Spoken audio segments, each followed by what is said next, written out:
Yes, habari, karibu. Mimi nakukaribisha katika Sam Diary na leo tuko katika page nyingine na tumebahatika kabisa leo kumpata tunasema ni mpambanaji anayepambania tasnia ya burudani katika mkoa wetu wa Arusha au kanda ya kaskazini na Tanzania nzima.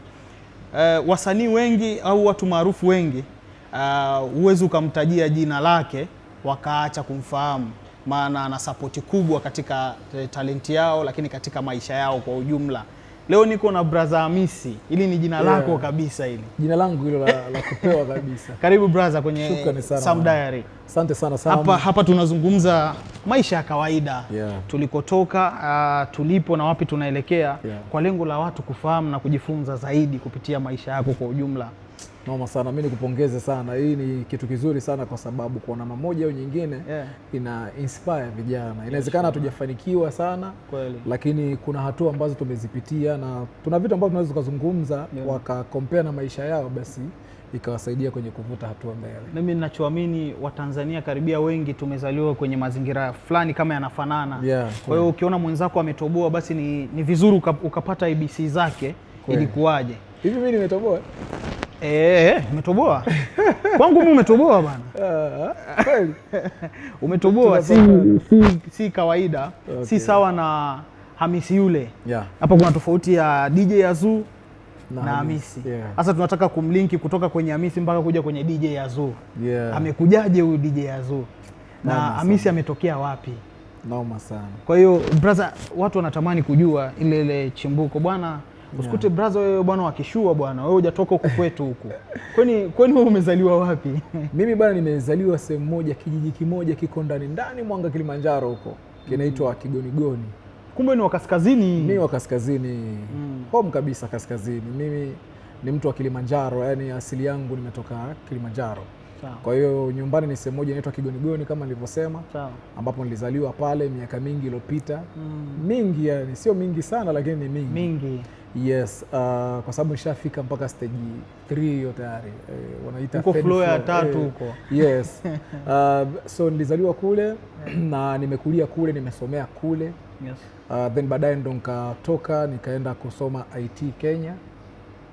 Lakini mimi shule ambayo nilisoma pia sekondari ni kule Kigonigoni.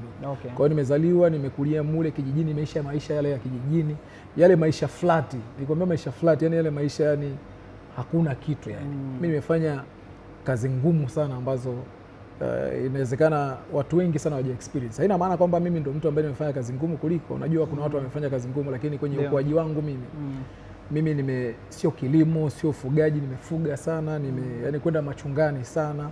Nimelima sana, nimekata mkaa. Unajua kukata mkaa? Nimebeba mizigo sana kupandisha Usangi kule kuuza mkaa, sijui nyanya, sijui vitu gani. Yaani nimefanya hizo kazi ngumu kwenye ukuaji wangu. Kwa hiyo baadaye nilisoma pale sekondari, nilipomaliza nikawa nimeapply chuo Kenya ambacho nilienda kusoma IT. So labda kwa kulinki hapo sasa huyu Hamisi pamoja na kuja kufikia Azuu sasa. Kuja Azuu sasa. Huyu Azuu. Kwa hiyo hapo ndo safari ya Azuu inaanzia. Hamisi tunamwacha. Yes. Kwanza mimi naitwa Hamis Abtwai. Hamisi Abtwai Hamis Kajiru Msangi. Yes, na Azuu ni mchanganyiko wa majina matatu. H ya kwanza inasimama kwa jina langu Hamis. A inasimama kwa jina la babangu Abtwai. Yes. Alafu ZW ni jina la mamangu anaitwa Zuria. Kwa hiyo mimi nimejipa single letter, babangu single letter, mamangu nikampa akala mbili hapo. Tatu. Zu.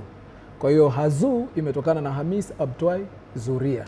Sawa Na hili jina nimelitunga mwenyewe pia nikiwa Kenya wakati nasoma IT. Sasa before mimi kuondoka kwenda kusoma Kenya ambapo nilikuwa nimeapply chuo, lakini huku pia kuna kwa sababu nilijifeel tokea mwanzo. Wakati mimi nasoma pale nyumbani kwetu kuna babangu mdogo anaitwa Salimu. Yeye ndo alikuwa anapigisha madisco huku kwenye sehemu za starehe kule kijijini. Kwa hiyo hata shuleni wakati ambapo kunakuwa na zile party za shule, muziki wake ndo unaletwa pale. Sasa mimi nikawa nimejifunza kuplay muziki. Kwa hiyo hata kule shuleni nilikuwa na play muziki kama DJ. Yes, lakini nilikuwa natamani sana kuja kuwa mtangazaji. Yaani mimi nilikuwa nikiwasikilizaga watangazaji hata wakati nasoma primary mpaka sekondari. Nilikuwa nasikiza sana radio. Na kwa kipindi hicho kijijini kwetu kule redio ambazo zilikuwa zinashika Tanzania ni chache. Tulikuwa tunasikiliza kina Abubakar Sidiki hao, umeelewa, kwa Fujo DJ zao. Manake Radio 1, Kiss FM hiyo, RFM, redio ambazo zilikuwa zinashika sana. Ndio maana utaona nilishawahi kuzungumza kwamba mmoja kati ya watu ambao walinivutia sana kwenye kuja kuwa mtangazaji ni pamoja na Fredrick Bundala. Ndio. Skywalker. Yeah, yule bro ni mmoja kati ya watu ambao waliniinspire sana before kuja mjini na kuanza kusikiliza redio kama Clouds, ambapo nikajikuta sasa watu kama kina Bidazen wakazidi kuni wajina wako. Yeah, wajina. Alafu ni mmoja kati ya watu ambao wamenichongea njia, yani kwa maana kwamba ni mmoja kati ya wale watu ambao nilikuwa nawaangalia, alafu baadaye akaja kuni appreciate, kwa hiyo ikanipa nguvu. Ndio maana ni mshikaji wangu sana. Kina Fredrick Bundala wote ni my brother ambao ni watu wangu wa karibu sana. Niliona na Mchomvu, kina Adamu Mchomvu juzi ali appreciate pale. Of course, yeah. Ni mmoja kati ya watu ambao tuna click na waheshimu sana. So tutakuja huko. Sawa. Lakini kwa sababu nilikuwa napenda kuja kuwa mtangazaji, maana hii stories unaitaka kiujumla ni ndefu, lakini ikatokea kuna redio ilikuwa imeanzishwa Moshi. Mimi niko kijijini kule, ile redio ilikuwa inashika. Sawa. Moshi FM nitaitaja tu. Sawa. Wakawa wanatafuta, maana kipindi hicho ulikuwa ukimiliki redio, sijui kama mpaka sasa hivi utaratibu uko hivyo, lakini ulikuwa ukimiliki redio unaweza kuanzisha in-house training. Unaweza kuanzisha chuo chako cha ndani cha redio. Sawa. Kwa hiyo wakawa wanatafuta vijana ambao wako tayari kujifunza utangazaji. Ndio. Kwa hiyo kwenye wale matangazo yao na mimi nikawa ni mmoja kati ya watu ambao nilipiga simu nikatamani pia na mimi nije kuwa mtangazaji. Kwa hiyo nikashiriki kwenye mashindano. Shanaelewa, lakini before majibu kutoka na kama naweza nikapata nafasi ya kwenda kujifunza, nafasi kule chuo Kenya ikawa imetoka. Okay. Kwa hiyo ikabidi nikachana hivi vitu vyote nikaenda kusoma IT. Yes. Wakati nasoma IT Kenya, nikaamua kusoma na production kwa sababu nilikuwa napata muda. Nikaamua kusoma production ya audio na video. Okay. Kwa mimi ni by professional mimi ni mtu wa IT, lakini pia at the same time mimi ni producer. Na produce audio pamoja na video. That's why unaona pia natengeneza matangazo. Na skill liko vizuri kabisa. Vizuri kabisa. Yes. Kwa hiyo wakati najifunza sasa tena production, kwa sababu nilikuwa kwenye studio ya muziki, alafu ni studio kubwa ilikuwa inaitwa Real African Studio.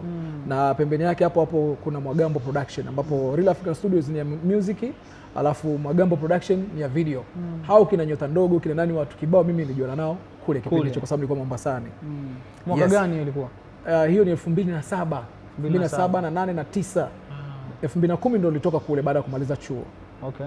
Yes, kwa hiyo sasa kwa sababu niko studio pale nikajikuta na mimi naanza kufanya muziki. Kwa mimi nina ngoma ziko huko YouTube. Unaimba. Mimi ngana naimba. Nazo ngoma. Itabidi tuzitafute hizi.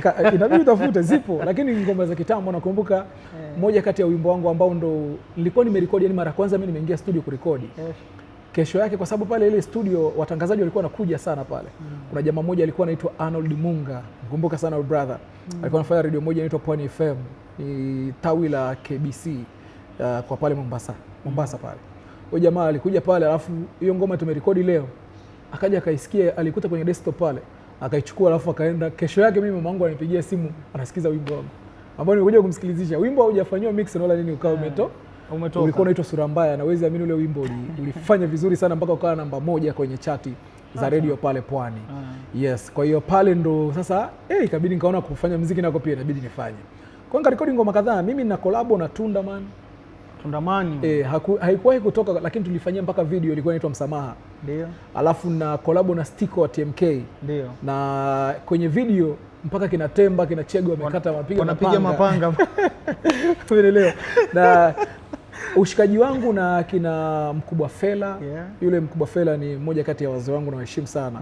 Kina Babu Tale, kina Madi hao, kina Tundamani, kina Chege, kina nani, wananifahamu vizuri na tunafahamiana. Ushikaji wetu umeanzia since kipindi hicho. Wao wanakuja, mfano nakumbuka wanakuja Tip Top na TMK kuperform ngoma ya Chama Kubwa, sehemu moja ilikuwa inaitwa Jamborea Mombasa, iko beach. Sasa sisi ndio wale wasanii ambao tuna curtain rise. Alafu sasa mimi kwa sababu nimekaa pale. Alafu sasa mimi kwa sababu ni Mtanzania, kwa hiyo wale ni wana, sasa mimi ndo naonyesha unawapokea mitaa, mimi ndo naonyesha mazingira, mimi yani unajua kwa hiyo ushikaji umetokea huko, lakini ninazo collab. Ila sasa kilichotokea mimi babangu akaja akaona wimbo wangu. Babangu mdogo ambaye yuko hapa Arusha, ambaye ndo alinisomesha, mzee wangu anaitwa Kuswai. Na mheshimu sana. Yule mzee bana akaona wimbo wangu wakati anajua mimi niko chuo nasoma. Lakini huku mke wake alikuwa anaona hizo ngoma kila siku na wanani support. Na ametulia. Mamangu kule ananisupport, mzee wangu pia kijijini ananisupport. Mamangu mimi yuko Kenya. Wao wakawa wananisupport, lakini yule alivyoona hiyo video, alipiga simu hii moja tu. Akasema nakutaka kesho Tanzania. Toka huko. Kwa hiyo nilitoka Kenya. Nilitoka Kenya nikaja, na nilipokuja sikuruhusiwa kurudi. Alikuwa hapendi hayo mambo ya muziki. Kwa hiyo pale mimi kari yangu ya muziki ilishia mule. Kwa hiyo nyimbo zangu ambazo zilikuwa zimetoka ilikuwa ni ile, kuna ngoma ilikuwa inaitwa Msamaha na Sura Mbaya. Hizo ndo ngoma ambazo zilitoka. Hizo zingine nikabaki nazo. Sasa video ambazo nilikuwa nimeshafanya hazikuwahi kutoka sababu mzee alileta noma. Kwa hiyo ule muziki nikauacha, na vitu vyangu hata ghetto nilokuwa nalo Kenya nika sacrifice. Bili tu ni cheki washikaji zangu, ndugu zangu wale cousin, kuna nini na nini, chukua chukua.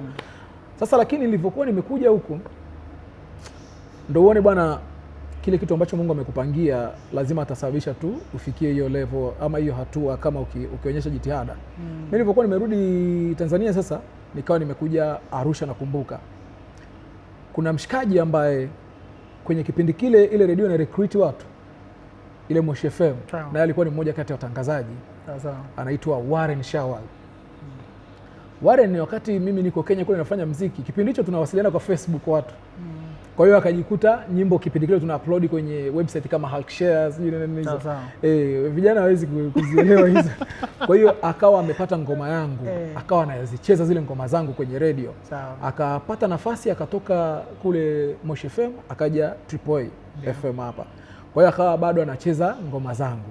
Akawa anatamani sana kufanya interview na mimi siku moja. So nilipofika Tanzania tu, nilifika Arusha nikamtext, nikamwambia ni kwenye Facebook, nikamwambia mimi niko Arusha. Jamaa akaniambia are you serious? Nikamwambia, akaniambia kesho njoo kwenye interview. Kwa hiyo mimi kesho kweli nakumbuka ilikuwa siku ya Jumamosi. Sikumbuki ile kipindi chake kilikuwa kipi bwana. Jamaa akaniita kwenye interview.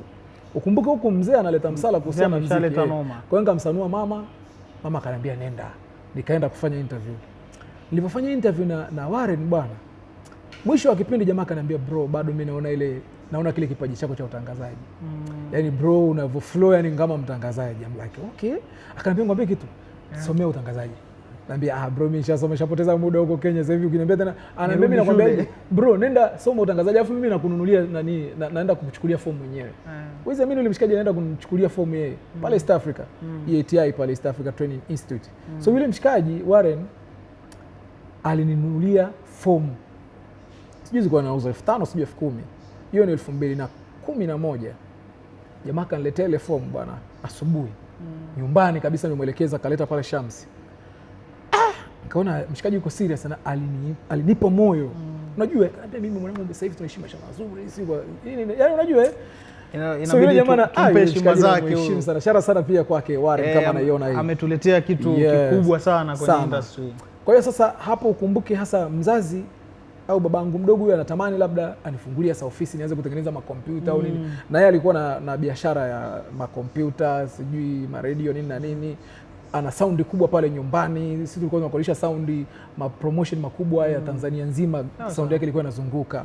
Umeshanielewa Na pale kuna mashine za DJ na nini, which pale ndo nilikomaa sasa kujifunza mwenyewe pale, kwa sababu ile mzee alikuwa anapenda sana muziki. Kwa hiyo sasa mzee nikamuonyesha ile form, nikamwambia bwana mzee, kuna mshikaji wangu bwana anaambia mimi na talent bado ya utangazaji, afu anaambia kama vipi nisome. Akaniambia kama uko tayari fresh. Nikamwambia utalipa ada? Akasema babangu mdogo yuko Kiswahili. Kwa hiyo akalipa ada kweli. Nikaanza chuo. Kwa hiyo sikupoteza hata muda, nikaanza chuo nikiwa mwezi wa 3 chuoni. Yaani mwezi ule wa 3 nikapata kazi ya kuripoti kwenye moja kati ya chombo cha habari Morogoro kule. Kwa hiyo nikawa na ripoti, lakini ndani ya miezi 3 ndio ikawa pale chuoni juu pale kwenye ile jengo la Diplomat House Mianzini pale. Chuo cha East Africa Training Institute kilikuwa katikati, ghorofa ya 2 kama sikosei. Ya 2. Alafu ghorofa ya 3 juu ikawa inafunguliwa redio, ambayo ndo redio ambayo ya kwanza mimi nilifanya inaitwa Sunrise Radio. Sunrise ilikuwa inafunguliwa pale. Dionis Moyo ambaye alikuwa ni mkurugenzi sasa kwa kipindi kile au meneja. Tufundi sana kwenye habari. Tufundi. Yeye wakati huo alikuwa anatufundisha sisi pale chuo news. Somo la news lilikuwa la kwake. Kwa hiyo sasa yeye aliona talent yangu. Akaniambia bwana, ngombe kitu kule nilipokutafutia na ripoti, achana napo. Tunafungua redio hapa, utafanya kazi hapa. Akaniambia mwanafunzi nitafanya kazi. Akaniambia anaamini sana vijana. Anaamini vijana. Kwa hiyo kwa kipindi kile Dionis Moyo sisi zile taski za kwenda sijui Mnarani kufunga minara kule na kina mafundi wale kina Selemani Umande sijui mimi nimepanda hiyo mlima Kivesi, nakumbuka kipindi hicho kama sikosei ndio mlima ambao ulikuwa ule mnara ulifungwa. Kutengeneza ile studio pale mimi nimeshiriki, umenelewa, kata magodoro yale pamoja na vitambaa vya Kimasai. Vile studio kwanza ilikuwa na vitambaa vya Kimasai. Nakumbuka vizuri sana ile redio. Kwa hiyo ile redio tukaanza pale. Ilivyofunguliwa manake kuna ile miezi mitatu ambayo mnapiga mziki kwanza.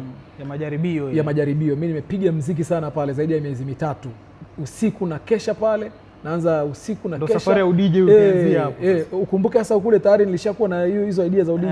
Kwa sababu mimi tayari nazo idea hizo visual DJ nilikuwa nazijua Kenya kule, nimejifunza vizizuri kabisa. Na production kidogo kutengeneza vijingo ni nini tayari na idea, kwa hiyo inakuwa rahisi. Program sio ngeni. Yes, sio ngeni. Kwa hiyo nikajikuta sasa mimi napiga mziki usiku, natoka asubuhi ile saa 12 ndio mtu ananipokea. Naenda nalala nyumbani masaa mawili. Saa 3 naingia chuo. Ikawa ni ndio hivyo daily routine kila siku. Kwa hiyo mpaka tunaambiwa kwanza tunaanza matangazo, tayari mimi ni DJ. Yaani tayari watu wananijua kama DJ Hazu. DJ Hazu. Maana nilikuwa na kajingo kangu kanapiga DJ Hazu. Wakati tunapiga muziki. Yaani kipindi hicho unaona DJ bonge moja nafasi. Bonge ya DJ. Basi, sasa unajua sasa kichwani mwangu mimi sio DJ tu. Mimi nataka kuwa mtangazaji mkubwa wa burudani. Kwa hiyo sasa kipindi cha kwanza cha radio sasa kuanza kilikuwa kinaitwa Turntable. Turntable. Kwenye Turntable mimi nikawa DJ alafu mtangazaji akawa mshikaji mwingine. Shanaelewa huyu jamaa ndo akawa mtangazaji alafu mimi ni DJ. Lakini haina maana kwamba nilikuwa limited kwamba bwana wewe utakuwa DJ tu. No. Mimi nitakiwa kuwa mtangazaji, lakini kwa sababu najua kupiga muziki inabidi yani nilitakiwa niwe co-host, alafu wewe jamaa wewe host, then mimi niwe napiga na DJ. Si unajua tena kwenye kuanza unakuta unakaziwa hapa na pale, mic inazimwa, unajua time ambao unatakiwa kuongea unakuwa kama unaniaje, ukiongea neno moja mic imeshushwa. Hizo nilizipitia pia, lakini zilinipa hasira. So siku ambayo nilipata nafasi tu ya kupewa muda wa kukaa kwenye hicho kipindi kwa sababu muhusika alikuwa amesafiri, nilinyoosha sana kwamba akirudi atakutana nayo. Nilinyoosha sana. Kwa hiyo nikajikuta kuanzia pale sasa nikawa ni mtangazaji rasmi kwenye ile show. Alafu uzuri mimi nilikuwa na produce sana. Yaani mimi hata ukisikiliza vipindi vyangu mimi naandaa. Yaani mimi sikurupuki. Mimi napenda sana production. Kwa hiyo nilikuwa naandaa sana. Hata hii jina kukua ni kwa sababu ya maandalizi. Ukiwa producer ndo unaweza ukatengeneza connection ya wasanii, sijui watu wote wale ambao ni key person kwenye kutafuta content. Utajikuta unatafuta namba za wasanii wengi sana, unatafuta namba za manager, sijui producers, directors, kila mtu unajikuta unakuwa nazo kwa rahisi kwa sababu wewe ndo una produce, wewe ndo unatengeneza kipindi. Kwa hiyo ndo pale nikaanza kuwa mtangazaji sasa wa radio rasmi. Na kiukweli unakumbuka ni mwaka gani yani ulipandisha fedha mwenyewe? Hiyo ni 2011 mwishoni. 11 mwishoni. Sio mwishoni, nadhani kwenye mwezi wa 8 wa 9 hivi. Sikumbuki vizuri lakini ni miezi hiyo, ila ilikuwa ni mwaka 2011 kwa sababu 2011 pale nilifanya kazi kama mwaka mmoja na nusu kama sio miaka miwili Sunrise Radio. Kabla ya 2012 sasa kuhama kwenda Mambo Jambo Radio, MJ FM ambayo ndio hii Mega FM sasa hivi. Yes, kwa hiyo safari yangu ilianzia pale Sunrise Radio na 2012 nikaenda Mambo Jambo Radio, MJ FM. Ni moja kati ya radio ambazo nilipambana sana nazo pia. Na mimi kila mahali ambapo nilifika nilikuwa nafanya kazi kubwa ya production. Kama mfano Sunrise na hiyo Mega kipindi hicho ikiwa inaitwa MJ. Mimi ndo nilikuwa production manager. Kwa kutengeneza matangazo, jingles, lakini ukumbuka wakati kwa sababu pia nimesoma IT, ikileta changamoto kompyuta nimo. Ukija kwenye utangazaji na produce vipindi na tangaza, kwa unajikuta ni multipurpose. Na kwenye radio haswa kwa sasa hivi watu hawataki mtu ambaye anafanya kitu kimoja. Yaani at least wewe ni mtu ambaye unaweza kufanya kitu zaidi ya kimoja. So hivi vitu vyote mimi nilikuwa na vifanya. Kwa hiyo kafanya Mambo Jambo pale mpaka 2015. 15 ndo nikatoka Mambo Jambo nikaenda Radio 5. Yes, Radio 5 na hapo pale nimefanya Radio 5 nayo ilinipeleka mbali sana. Pale uliweka kambi kabisa. Niliweka pale miaka 8. Karibu miaka 9 pale nilikuwepo. Maana nimeondoka pale 2023 mwishoni mwezi wa 11. Kwa hiyo pale nikapiga miaka 8 safi kabisa, na kwa sababu ile radio ilikuwa nasikika mikoa mingi, ilikuwa rahisi sana kukuza jina. Lakini kikubwa zaidi kwenye kumtafuta huyu Hazu ni kujituma sana. Hiyo ndio silaha ya kwanza. Hiyo ni silaha ya kwanza. Kuheshimu kila mtu, sawa, na kuhakikisha kwamba kila siku natengeneza connection mpya haswa ya mtu ambaye anaweza akawa sosi wa habari. Mfano mzuri, mimi nilijiwekeaga ambayo nimekuwa nikiwaambia vijana wengi ambao wamepita kwenye mikono yangu, hata kina Frida Mani nilikuwa nawaambiaga story yangu ilipotoka, maana Frida ni mmoja kati ya vijana ambao wamepita kwenye mikono yangu, kina Sempanga, sijui kina watu kibao wamepita kwangu. Mimi nilikuwa na kila siku nahakikisha kwamba na save at least namba 1 ya either mtangazaji, msanii, producer, director, mcheza filamu, yani mtu yeyote yule ambaye anaweza akawa sosi ya habari. Kwa hiyo kwa mwaka anakuwa na namba 365. Shanaelewa? Maana kila siku na namba 1. Kila siku na namba 1. Mimi hapa ningekuonyesha bro kwenye simu yangu haraka haraka tu. Mimi na namba contacts, ambapo hiyo ni moja kati ya kitu ambacho kilisababisha nikawa na hizi contacts zote. Soma hapa alafu waambie watu ni namba ngapi. 10536. 10536. Hizi ni contact kwenye simu yangu. Kwa nini?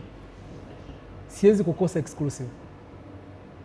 Na ukisikiliza watangazaji, sio kwa ubaya lakini uhalisia, watangazaji wengi sana wa mikoani, that's why unakuta bado panaonekana media nyingi zinaonekana za kimkoa, which mimi nishakataa nikasema katika kitu ambacho watu hawatakiwi kuzungumza kabisa, Arusha sio mkoani. Arusha sio mkoani kabisa. Jiji bwana. Arusha bwana, pana sababu nyingi za kwa nini sio mkoani. Tutakuja siku moja huko.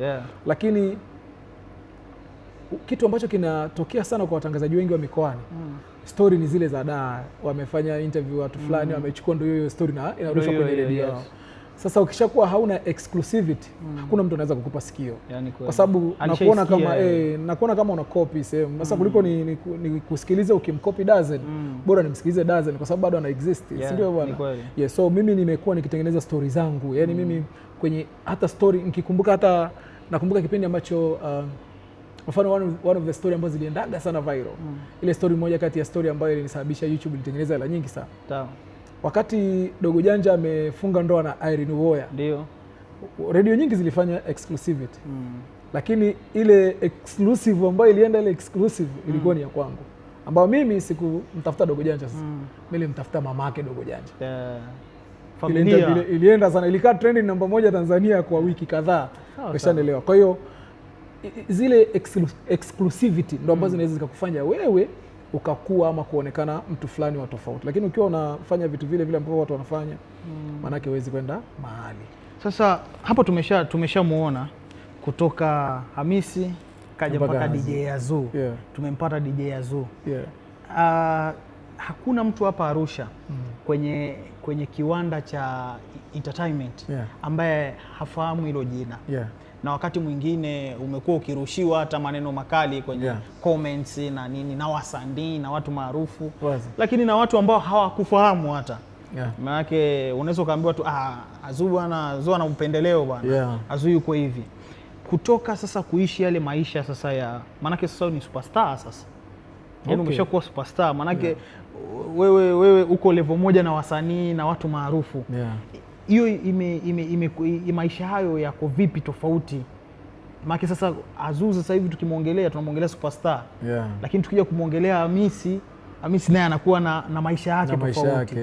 Haya kuya level na bado uko kwenye industry moja. Kuna upcoming wanakuja. Kuna upcoming anaona DJ Azuu bwana atanikazia, atanikati. Yaani ameshaona kuna ile level fulani kama DJ yuko juu. Hii imekaaje kwako? Nitarudi kwenye vile vitu vyangu ambavyo vimekuwa ni msingi mkubwa sana, kujituma sana, kupiga kazi. Like mtu hata akifikiria vitu vya ovyo kuhusu mimi, lakini anaona huyu mwamba anapambana. Unaelewa? Yaani unaniona napiga kazi. Kwa hiyo unagundua kabisa kwamba ile jina lijaja tu, lakini hivyo vitu vinavyozungumzwa inawezekana haviko sawa kwa sababu mimi napiga kazi. Lakini cha pili, discipline.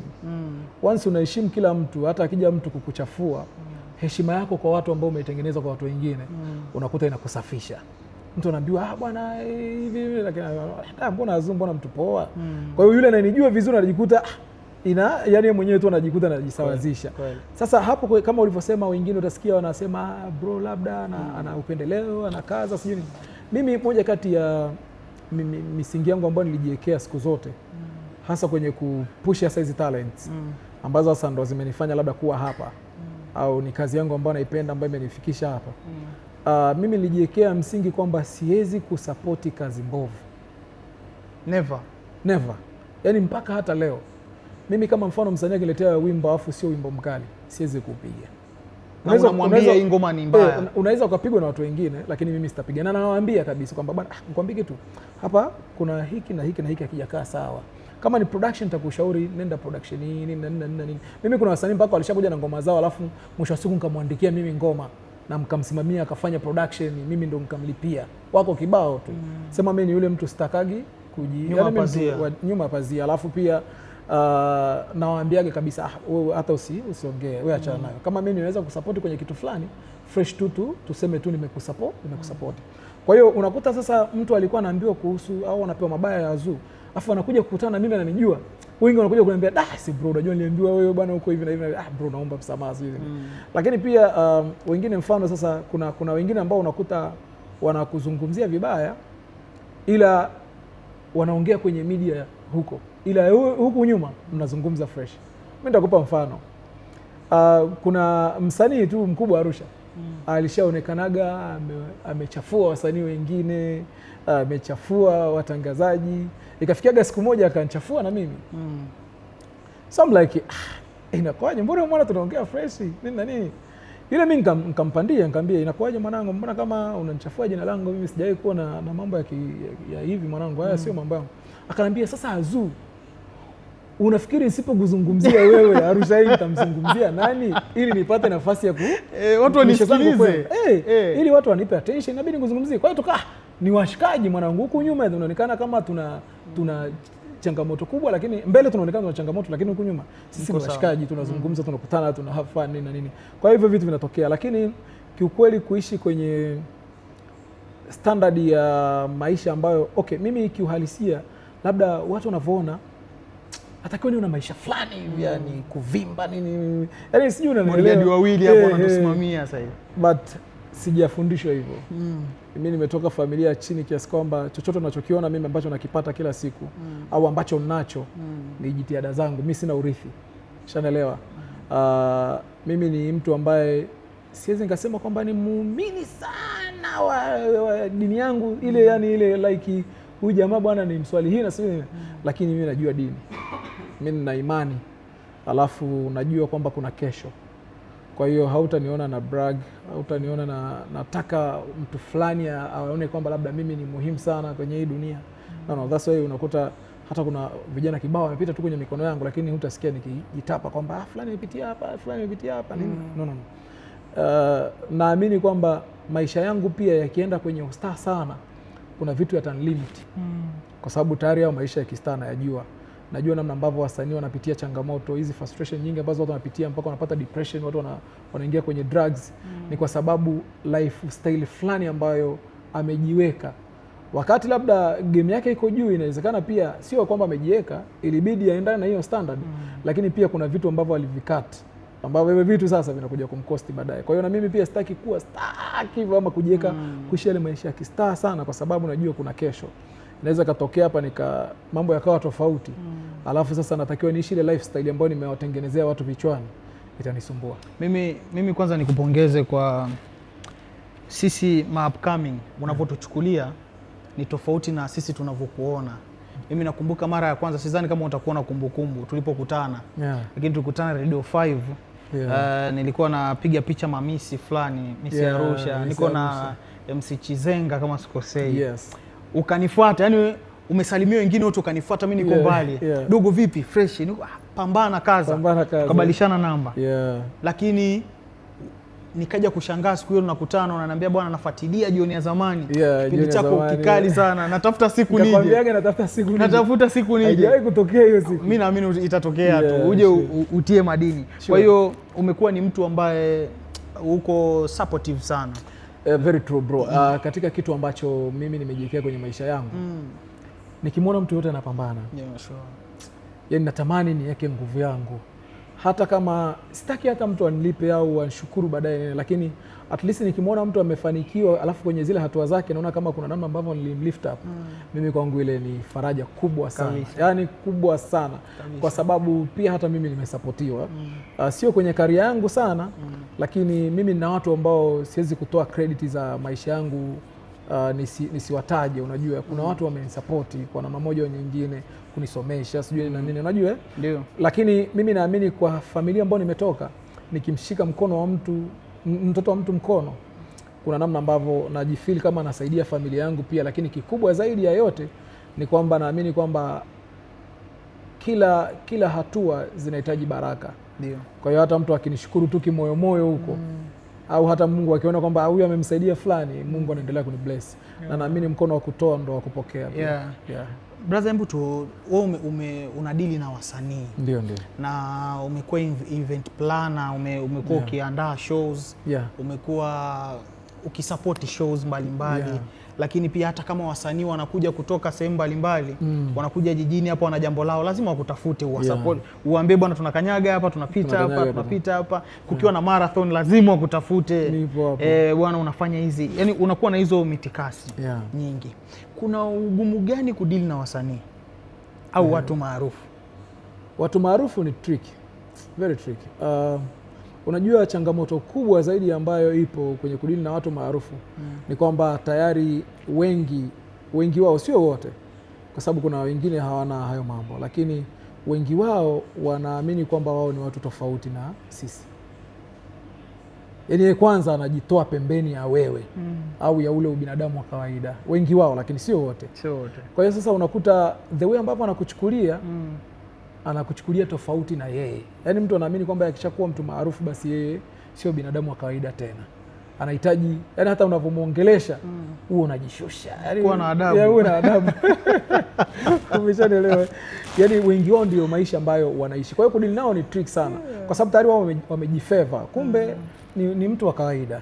Ile ni nafasi tu ambayo amepewa, ambayo huwezi jua kwamba kesho anakuja kuwa nani. Na ndio maana unakuta wengine hasa wakianguka ndo akili zinarudi, inaleta shida kidogo. Inaleta shida. Lakini kudili na watu ambao ni maarufu ni tricky kweli, kwa sababu ya hivyo namna ambavyo wanavyojichukulia. Lakini pia kitu kingine, unajua mtu akishakuwa star, even the way ambavyo ukiachana na mambo ya kujichukulia, the way ambavyo anatakiwa kudili na wewe au kudili na watu wengine, kiukweli pia lazima kuwe na tofauti fulani. Kwa sababu huwezi mfano maana unajua kuna ile mtu ameorganize show alafu sasa kwenye makubaliano na artist, mfano unamleta Harmonize Arusha, Konde Boy atakwambia naomba tiketi mfano 7 timu yake, umeshaelewa hadi vitani nataka V8 3, umeshaelewa kwa brand yake, namna ambavyo wamejitengeneza wao wanaamini kabisa kwamba kwa level ya brand yake inabidi iwe hivyo. Kwa hiyo na wewe inabidi pia uhakikishe unadili nao kwa standardi zao. Ila tu ndo hivyo, mimi nakataga ile mtu kujikweza kwenye vitu vile ambavyo sasa sio vya lazima. Unajua yani kuna ile hizi vitu zake ambazo anataka mtu mpe vile ambavyo naamini kabisa kwamba ana deserve, na kwa brand yake anavyong'ang'ana vina umuhimu wa kuwa hivyo, sawa hivyo unamheshimu. Lakini kuna yule hasa mtu akikutana na wewe anajiweka kwamba anavimba. Mimi mtu akimvimbiaga mimi nampotezea gari. Yani haijalishi nani. Mimi hiyo ni tabia yangu. Yani mimi ninavodili na mtu yoyote ile. Of course wasanii wengi sana wananiheshimu. Yani A list, B list sijui ngapi. Yani mimi wasanii wengi sana wananiheshimu. Sijakutana na msanii akanivunjia heshima. Lakini once nikikuona tu unaleta ile kujiweka kwamba wewe ni mtu fulani au unavimba fulani, amini hivi tunakuwa tunatofautiana. Na wengine pia unaweza kukuta msanii ni mtu cool, lakini management yake wakawa ni watu fulani, yani unajua. Nakumbuka sitamtaja huyo msanii kwa sababu management yake watakuwa wanajua. Siku moja huyo msanii amekuja kwenye event. So before kuja alinitafuta akaniambia bwana tuna event yetu hivi na hivi na hivi na hivi. Walikuwa wameandaa wao. Walikuwa wameandaa wao na media yao kabisa. Wameandaa wao nini, kwa hiyo wakataka support na ni kona zipi wapite mpaka venue na kila kitu, mimi ndo niliwasaidia kupata. Lakini kwenye timu yao watu wengi si hawajui kwamba huku nyuma ya pazia kuna nani. So the day ambayo tunaenda kumpokea airport, mimi nikawa nimechelewa. Tena nakumbuka nilitoka hapa kwenye hii hoteli. Ndio. Ya hapa tulipo. Nilitoka kwenye hii hoteli hapa nikawa nimechelewa kwa sababu nilikuwa na meeting hapa. Kwa hiyo sikufika airport kwa wakati. Lakini timu yangu tayari watu walishaenda. Kwa hiyo wale wasanii walivyotoka moja kwa moja wakaenda kufanya sound check. Alafu mimi nikatokea sasa kwenye sound check. Nilipokuwa nimepanda jukwani, bouncer akanishusha. Acha bana. Wallahi bro. Na msanii anaangalia. Msanii alikuwa hajaona. Kwa hiyo bouncer akaniambia shuka. Yaani ile napanda jukwani jamaa akanishusha. Yule msanii alikuja alimind, yule jamaa alimind, na hapo kumbe ndo ilikuwa ni sababu baadaye jamaa akaja akamfukuza kazi, kwa sababu the way ambapo aliniambia nishuke, mimi nilimwambia oya, mimi ni fulani na mimi nahusika hapa kwenye hiki na hiki, afu jamaa hakutaka kunisikiza, kwa hiyo akanishika kama akatumia nguvu. Ile aliponishika sasa ndo msanii akaona so ikatokea. Kwa hiyo unaweza kukuta pia labda kuna wasanii ambao wana discipline wako vizuri tu, lakini management, wale watu ambao wanakuwa nao sijui bouncers wanaweza wakatengeneza hiyo sintofahamu ambayo inaweza kusababisha mtu mkaona kama kudili na wasanii ni kazi. Sema lakini Azuu, mbona tunaambiwa bwana unawapendelea weusi janjaro? Waacha bwana. Yaani wewe bwana, wale jambo lao lolote ni la kwako. Kama ni hivyo basi mimi napendelea wasanii wengi sana. Ila kitu kimoja ambacho nitarudi ni pale kama nilishawahi kuambia na nimekuambia muda si mrefu. Mimi mtu kama ana kazi nzuri ana discipline, kwa sababu mimi naheshimu kila mtu. Once mtu ananiheshimu na mimi tuta vibe. Mimi weusi sio kwamba eti nawapendelea, weusi ni familia, ni washikaji, yani ni watu wangu ambao yani wale mabrother ambao waliona huyu jamaa na talent. Mimi nakumbuka yani mara ya kwanza nakutana na Jomakini kwa mara ya kwanza kwenye interview radio, hata sijatoka, aliambia mdogo wangu na kitu, alinipa moyo nali. Yani wale ni wale mabrother ambao kwenye mimi kufika hapa kuna ile unatafuta namba ya msanii fulani, unampigia Jomakini, bro unaweza kunisaidia namba mtu fulani, anakuconnect. Sio tu anakupa namba, anapiga simu, anakuambia sasa sikia na mdogo wangu na nini. Kwa hiyo ni watu ambao mimi kwenye kukua kwangu pia wamenisupport kwa namna moja au nyingine. Wale mabrother mimi nishafanya nao show kibao, umeshaelewa. Washanichukua mimi kama host kipindi hata mimi sijui kama mimi naweza nikawa host bora wa show wa events. Sasa watu kama watajeje kwa washikaji. Dogo Janja, ukimzungumzia Dogo Janja mimi amekabidhiwa kwangu na babake akiwa mdogo kabisa. Yaani mimi ni baba mdogo kwa Dogo Janja. Umeelewa sisi? Yaani yule kijana, yani ndio maana tunaheshimiana, sio tu ananiheshimu. Japo Janja ananiheshimu sana. Lakini ukiniambia nawapendelea, sioni, yani wewe upendeleo sioni. Mimi siku zote na support kazi nzuri. Kwa sababu ukisema hivyo kuna vijana kibao mimi nimewashika mikono na wametoboa, basi nitakuwa nawapendelea wengi sana. Ila kama mtu ana kitu kizuri alafu ana jitihada, mimi namsupport 100%. Umemtaja hapa brother Hamisi Mandi. Hamisi Mandi, Bidazen. Yeah. Umemtaja hapa na kina Mchomvu. Yeah. Wote wale ni wa huku kwetu hao. Nyumbani kabisa. Wao wameenda wako Dar es Salaam. Dar es Salaam, yeah. Wewe umeng'ang'ania huku. Kuna nini? Yaani kwa nini wewe hutaki kwenda? Lakini na unasema wana support. Tuanze support yao kwako, na kwa nini wewe umeng'ang'ania huku hutaki kwenda? Mimi kwenye support za presenters, naam, nitawataja watu wengi sana. But mostly watu ambao wamekuwa wakisupport sana harakati. Unajua kusupport sio mpaka sijui mtu anipe nini. Yeah, sure. Lakini ile hata tu kuni appreciate. Sure. Hata ikutana mimi kuniambia unafanya kazi nzuri. Unajua kama mfano juzi watu wameona nani Adam Chomvo amezungumzia hilo. Watu wakaicrash sana, lakini sio kwamba Adamu ameanza kuzungumza leo. Amekuwa akiniambia mara nyingi, miaka mingi tu. Kwa sababu mimi nimekuwepo kwenye hii game since imagine 2011 mpaka sasa hivi, maana yake ni miaka mingi, japo 2011 mwishoni pale. Ni miaka mingi. Kwa hiyo watu wengi kwa jitihada zangu wameniona. Kwa hiyo kwenye mabrothers ambao nita respect sana kwa support yao, yani hata ile tu kuniambia kwamba unafanya kitu kizuri, napenda unachokifanya. Nakumbuka kuna brother anaitwa Bidazen. Twangala, yes. Twangala ni mmoja kati ya watu ambao wananikubali sana. Unajua yani Twangala anaweza ni yule mtu ambaye anaweza pacha. Anaita kabisa pacha. Wajina yule. Ile jamaa anaweza akaona hata nimeposti picha fulani. Alafu labda kwenye slide ziko picha kadhaa. Alafu ile ya kwanza ndio litakiwa mimi nimeweka 3.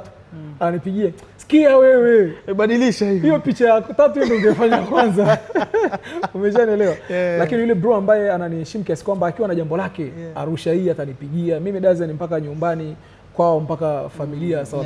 Yani bro ni yule akiniagiza kitu mimi nafanya kwa sababu ameshakuwa kama brother. Lakini maana yake ni kwamba amekuwa akinisupport huku nyuma vitu vingi. Yani ile tu hata mtu kumappreciate, kumwambia mtu kwamba unafanya kitu kizuri na inamjenga mtu. Lakini hamna mtu ambaye anaweza akazungumza kwenye upande wa media kwenye career hizi kwa vijana kama sisi kwamba hajavutiwa na utangazaji wa Bidazen. Kwenye entertainment yule ndo atakuwa anatudanganya. Kwa hiyo obvious tu lazima nimheshimu. Adam Chomvo the same, ni mmoja kati ya brother ambao wana ile love ya ukweli, na akikwambia kitu anamaanisha. You understand? Sio mtu ambaye ni snitch. Akikwambia kitu anamaanisha. Kirudi kuna brother kama anaitwa Fredrick Bundala, Skywalker. Skywalker mimi nimemsikiliza tokea miaka hiyo, lakini nakumbuka siku moja nilimpigia simu alafu akanambia nakufuatilia na kweli alikuwa amenifollow kipindi hicho, nakufuatilia, napenda sana unachokifanya nini. So ikanipa nguvu, na nikipataga nafasi nikutana naye ananiambia vitu vingi sana. Ni mmoja kati ya watangazaji ambao nishafanya nao interview nyingi kuliko mtangazaji yoyote. Yaani yule brother kuna vitu nikitaka vya uchambuzi sometimes nampigia. Umenielewa, lakini ni mtu ambaye amenipa moyo sana. Kuna brother mwingine, mabrother hapa nyumbani pia, kina Semio mimi nimewakuta kwenye game. Semio alikuwa program manager wangu, one of the people ambao wanani appreciate, umenelewa. Na roho nyeupe sana. Roho nyeupe, umenelewa. Wako mabrother wengi. Nimekutajia mtu kama Warren Shawal ambaye ni mmoja kati ya watu ambao aliona talent yangu back in days na akanichukulia fomu ya utangazaji, mimi nikaenda kusoma. Ni mmoja kati ya watu ambao mnaheshimu sana. Wako mabrother kibao. Kuna jamaa mmoja anaitwa Radio Doctor. Nakumbuka kuna post yake ya kipindi fulani hivi aliposti kabisa list ya watangazaji ambao ni wazuri sana wa mikoani, kaniweka namba 1. Akimaanisha Arusha mkoani. Yaani sio kipindi hicho akiona Arusha mkoani, lakini alikuwa ameweka radio zote za mikoa ya Tanzania ukitoa Dar. Yes, kwa hiyo hivyo. So swali lako la pili lilikuwa kwa nini umenata huko? Nimenata Arusha. Hili swali wakati Dar huko watu wanaona bwana huko ndo pa kutobolea huko. Kwa nini wewe Azuu umeamua kustiki hapa? Ni watu wengi sana wanauliza hilo swali. Of course mimi ni mmoja kati ya watu ambao nakwepa sana hizi interview. Lakini umenibamba leo.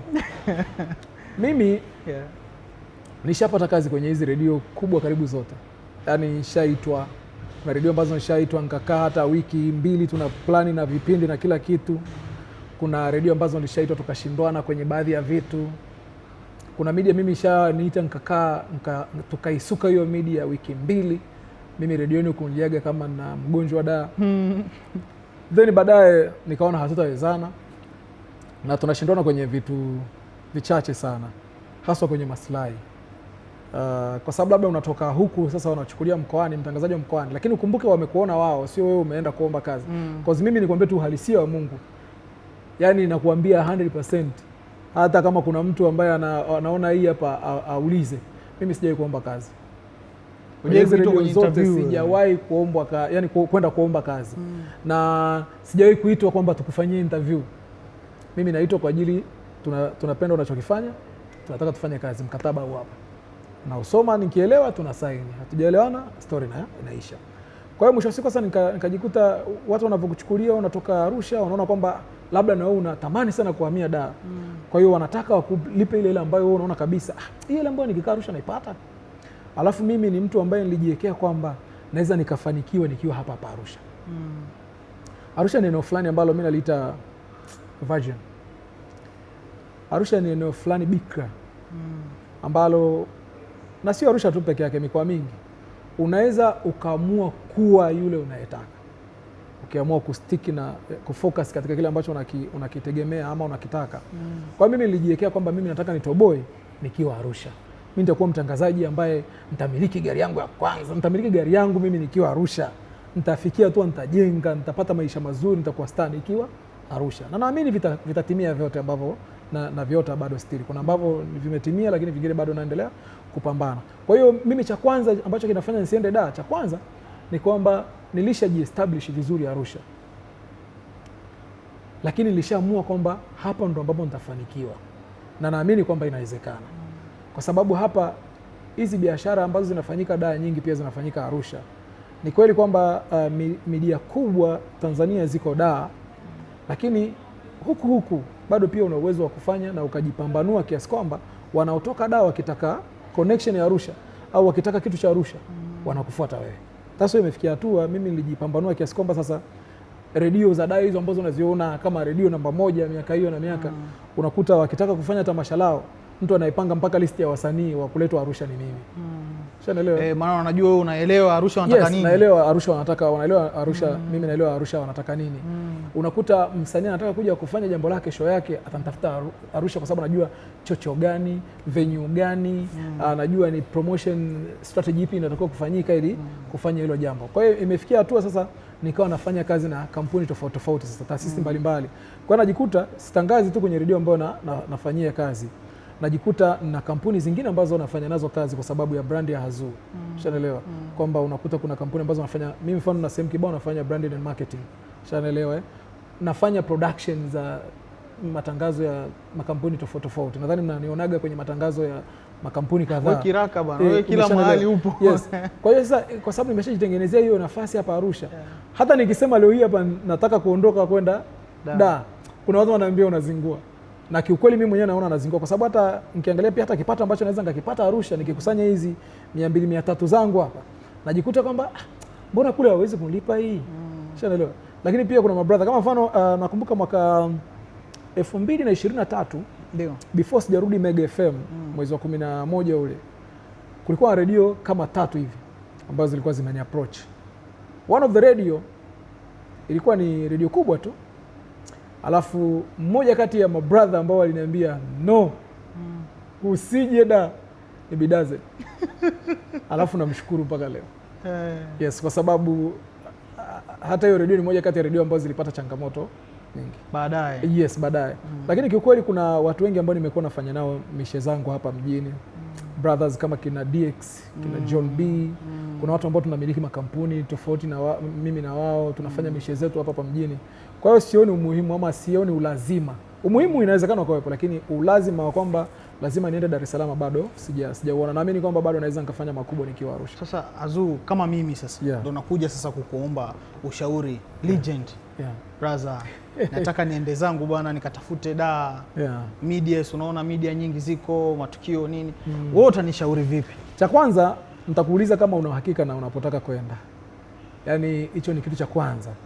Kwa sababu kuna watu ambao nimewaona pia ambao walienda Dar wakiamini kwamba kule mambo yanaenda kuwa mazuri, wakaacha nafasi zao ambazo walikuwa huku. Na wengine pia hata wakanyea kambi, yaani kama wakasema vibaya zile media walizokuwa, lakini kilichokuja kutokea mbeleni baada ya kufika Dar mambo yalikuwa tofauti, kibao kiligeuka. Kwa hiyo cha kwanza nitakuuliza kama una uhakika na hiyo sehemu ambayo unataka kwenda. Like una uhakika na contract ambayo iko bold, alafu una uhakika na wanalipa. Maana unaweza kupewa contract alafu zilipo ujue. Yes, mimi nimesikia story nyingi sana za media. And of course kuna changamoto kubwa sana kwenye media siku hizi. Sio Dar tu, mikoani na ndio maana radio zingine zinauzwa, zingine zinazimwa na vitu kama hivyo. But nitakuuliza kwanza kama una uhakika kwa asilimia ngapi ya hiyo sehemu ambayo unataka kwenda. Na kama kweli una uhakika basi nitakushauri uende, lakini kwa tahadhari. Yes, kwa tahadhari. Japokuwa sio kwamba wote wanaoenda kule wanakwama, lakini it's better kama ukiwa umepewa contract ambayo inaeleweka, alafu hakikisha unaangalia maslahi yako, kwa sababu maisha ya Dar na Arusha ni tofauti. Ni kweli maisha ya Arusha, hili jiji la kitalii, kiukweli mambo yake, kuna watu wengi wakitoka Dar wakija huko wanasema Arusha vitu ni ghali sana, maisha magumu. Lakini ukitoka Arusha ukaenda Dar unaishi fresh. Watu wengine wanaamini hivyo, lakini Dar maisha magumu pia. Yaani kila mahali. Kwa hiyo lazima uhakikishe umejidhatiti. Kwa sababu mimi nakumbuka mfano nyumba hapa ambayo unaweza ukapangisha 350,000 400,000, Dar 700,000. Shanaelewa kwa maeneo mazuri. Otherwise itabidi uende huko mbali ambapo sasa utateseka tena na mambo ya usafiri na vitu kama hivyo. Kwa hiyo lazima ujidhihirishe kwamba huo mchongo ni wa kueleweka. Nakushauri hivyo. Hazoo, tumeongea mambo mengi sana. Lakini kama tulivyoambia na watu wanavyofahamu, Arusha mabegani iko hapo tayari. Yaani tukiongelea zile icons ambazo watu wapo entertainment wanaiwakilisha vizuri, wewe upo. Ulikuwa ukizungumzia hip hop kali lazima itoke Arusha. Sasa hivi hadi Mbeya sasa hivi wanatupigia hip hop. No. Mziki wetu sasa hapa Arusha tumekuwa tukizalisha vipaji tofauti tofauti, lakini havifiki kwenye ile piki ambayo tulikuwa tukitegemea. Sure. Je, ni media tuzisupport, production mbaya, wasanii wenyewe hawajajipanga, au ni nini ambacho kinasababisha hii? Hii kitu tafsiri yake ni pana, au huu mjadala unaweza kuwa ni mrefu sana kwa sababu kuna vitu vingi sana ambavyo vinachangia. Kwanza swala la production nakataa. Tuna production nzuri sana sasa hivi Arusha, na sio kwa sasa hivi, ni kwa miaka, kwa sababu ukiangalia hao kina Jomakini, kina Jinako, kina N2N, Watengwa, sijui kina nani, hao walitoka kwenye studio zetu za nyumbani na wakafanya vizuri Tanzania. Japokuwa baadaye walikuja wakaendelea pia wengine wakafanya productions za Dar es Salaam, lakini uasisi wao wa muziki wao umetoka Noisemaker, sijui Grandmasters kwa John B, sijui nini. Huko ndiko ambapo huu muziki wetu ulitoka, na hizo production bado zinafanya kazi. Kwa hiyo kwenye production nitakataa, kwa sababu ukizungumzia Grandmasters ni production kubwa ambayo inatoa wasanii wakubwa tu, na hata wasanii wakubwa wa dawa wamekuja wamerekodi ngoma kibao hapa. Noisemaker the same, unajua kuna studio kibao. Angalia mfano, kwa nini nitakwambia sio studio, angalia kuna yule dogo anaitwa Daki. Daki producer Daki kwa Bruce pale, kwa Bruce Africa, ile ngoma yake ya yu imetoka kwa Daki, kwa producer ambaye alikuwa hata julikani na alikuwa anaproducea Ghetto tu, unaelewa lakini ile ngoma ndo ile You Are My Angel, My Queen, imeenda ikapigwa, ilipigwa di remix na kila mahali, wamepiga na Koredebelo, unajua. Kwa hiyo ni ngoma ambayo imeenda, lakini production yake imetokea Arusha. Kwa hiyo sikubaliana na swala la production. Speaking of media, kusupport, hakuna wasanii wanasupportiwa nyumbani kama wasanii wa Arusha. Media za Arusha zinasupport sana game ya Arusha. Huo ni ukweli usiopingika. Changamoto kwenye media labda kwamba unakuta media nyingi za hapa nyumbani sasa ambazo ndo zinawacheza sana wasanii wetu, haziendi mikoa mingi sana. Utakuta labda Arusha, Kilimanjaro, Manyara, Singida, Dodoma, sijui nini na nini. Ni redio moja ambayo kipindi hicho ilikuwa inaenda mbali, sijui kama bado wako mikoa yote ile ambayo walikuwepo. Redio ambayo ilitoka Radio 5 kipindi kile, Dar ilikuwa inasikika vizuri. Kwa hiyo hata tulikuwa tukiwacheza wasanii wetu wanapata hiyo nafasi pia ya kusikika mikoa kama Dar es Salaam, ambapo tuseme game ndipo inapoonekana kama ipo. Kwa hiyo media za Dar kwa sababu ni kubwa sana, mtu akienda Dar ndo anaonekana kama, au akicheza media za Dar ndo anapiga hatua zaidi. Lakini haina maana kwamba Arusha hawasapoti, wanasapotiwa sana wasanii wetu. Ila ukirudi tena kuna changamoto kwenye media, tuondoe kwenye production, tuondoe. Ila sasa sapoti ambayo inakosekana kwa wasanii wetu wa nyumbani kwa unye upande wa support, tukiacha kurudi kwao pia nao, kwa sababu nao pia unakuaga changamoto sometimes. Lakini investors au watu ambao wanaweza kuwekeza kwenye muziki wetu wa Arusha kidogo imekuwa ni changamoto, na ndio maana unaona hata wasanii wetu wakiandaa matamasha yao kupata sponsor inakuaga ni mtihani. Yani itabidi atapambana sana, akipata sponsor utakuta anawapata hawa washikaji wadogo, hawa watu ambao wanaweza kumpa 500,000, 300,000, laki ngapi, 100,000. Hao ndio watu ambao wanapatikana, lakini wale sponsors ambao wanaweza kaweka milioni 20 imekuwa bado ni changamoto. Na sio kwamba hatuna matajiri, tuna matajiri wa kutosha. Yani ukizungumzia wale top richest man wanapatikana huku kwetu kaskazini, watu wana migodi ya madini, lakini hawa invest kwenye muziki wetu. So sijajua ni wanachukulia bado ni uhuni au ni vipi, au ni namna ambavyo wasanii wenyewe wanajiweka. Lakini pia changamoto nyingine ambayo mimi naiona sometimes ni wasanii wenyewe pia kutoamua kwenda na industry inavyotaka kwenda. Unaelewa kuna ambao wamejitahidi wengi tu, yani kuna majina mengi sana ambayo ukiyataja Arusha hii bwana unanyosha mikono unasema yes, hao bwana wamepambana. Wana watu kama kina Chaba, na Fido au wamejipambania, wamepambana. Wasanii wengi kina Davan Trap, sio kina nani, yani artist kibao. Nazungumzia wasanii ambao wamebaki hapa nyumbani, kina Diparato, umeshaelewa. Watu wamejipambania na unaona kabisa namna ambavyo wamekuwa, kwa sababu kuna wasanii ambao hawajakuwa labda vile ambavyo unafikiria kimziki sana, lakini huu mziki umewapa maisha mengine. Watu wamekuwa na biashara zao, ukimzungumzia Dipo anamzungumzia na biashara kubwa tu anazifanya. Sio kula tu pale, na biashara ana kampuni mpaka tu wazima. Umeelewa? Angalia kina Chaba anafanya shughuli zao za utalii, na yeye amefungua kampuni yake ya utalii, umeelewa? Ukirudi huko kwa kina Fido, wanao vibunda vyao, maisha yanaenda. Yani wasanii wengi sana wa Arusha, sitamaliza majina nikisema kutaja, lakini at least kuna wasanii ambao wametambua namna gani ambao wanaenda na hii game. Lakini kiukweli wengine utakuta wameshafikia tu akawa kubwa, alafu wakadrop pap, kwa sababu walijisahau. Kwa hiyo kuna hiyo ya kujisahau pia. Nakuta msanii amepambana, amepata hiti moja, anaanza dharau, anaanza kuchukulia watu poa. Sasa unajua unavyomkosea mtu mmoja, watu wanapeana taarifa. Kwa hiyo unakuta sasa wale watu waliokuwa wanamsupport kwa ule ukubwa hawezi kumsupport tena. Okay. Kwa hiyo hizo changamoto zipo, lakini kiukweli game yetu mimi naona pia inakuwa kwa sababu artist sasa hivi at least wanapambana. Ukiangalia sio tu wanaume, mpaka wasichana. Unaona Arusha sasa hivi inaanza kuzalisha wasichana wengine tena wa rap, unajua kina Nadrina au sio kina nani. Juzi kati kuna yule msichana akafariki yule, Mungu amlaze pema, Kisu. Yeah. Kwa hiyo kuna wasichana ambao pia wanapambana, wanafanya muziki na muziki unakuwa. Na uzuri sasa hivi ni kwamba unaweza usisikike sana kwenye radio, ukajipambanua kwenye digital platform, ukatembea. So ni tuseme tu kwamba waendelee kupata elimu kubwa zaidi kuhusiana na namna ambavyo wanaweza kutumia digital platform. Na nadhani hizi warsha hizi semina inabidi ziwepo sana pia kwa artist wetu wa nyumbani Arusha. Azu, mimi nikushukuru sana, tumezungumza mambo mengi ambayo yamefanya mtu kama ni kijana ambaye anatamani kuwa DJ Azu anayefuata, kuna njia fulani ambayo umempitisha kidogo. Greda limepita vizuri, anaona njia sasa wapi pa kukanyaga. Lakini pia nikupongeze kwa event ambazo unaziandaa. Mtu anakuwa proud nikimkabidhi Azu kazi inaenda na tunaiona. Nikushukuru sana wewe ambao umetufuatilia. Hii ikiisha tunafungua page nyingine. Kwa hiyo kuna mwingine naye atakuja takaa hapa katika Dayari Yetu na tutaendelea kujifunza kupitia kwake.